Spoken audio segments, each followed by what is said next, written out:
Partons à présent à Vidigueira. Nous sommes au Portugal, dans le sud du pays, et c'est la région de l'Alentejo. Le vigneron s'appelle Paulo Laureano et il nous propose ici, dans cette cuvée Private Selection, un vin issu d'un cépage autochtone qui s'appelle l'Antao Vaz. Pas un cépage courant, en tout cas certainement pas en Belgique.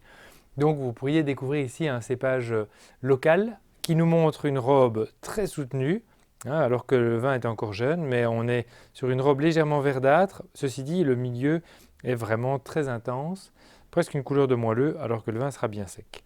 Au nez, c'est un grand vin complexe, un grand vin de terroir. On a vraiment des touches minérales qui rappellent à certains égards ce qu'on pourrait avoir sur un grand Riesling alsacien ou allemand. À côté de ça, on a des touches un petit peu exotiques, pas hésiter à l'aérer un petit peu.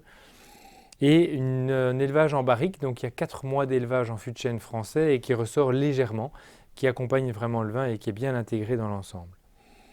Mais c'est vraiment splendide comme nez, vous avez un vin complexe et raffiné. Voyons en bouche.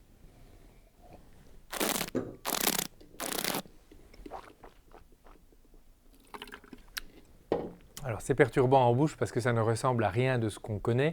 On a un vin blanc sec avec cette trame minérale et vive comme un Riesling. On a le gras d'un chardonnay et surtout le côté légèrement boisé qu'on pourrait retrouver sur un vin comme un Saint-Aubin par exemple. Donc c'est un peu une conjugaison particulière, mais ça donne vraiment un grand vin pour accompagner un plat de poisson.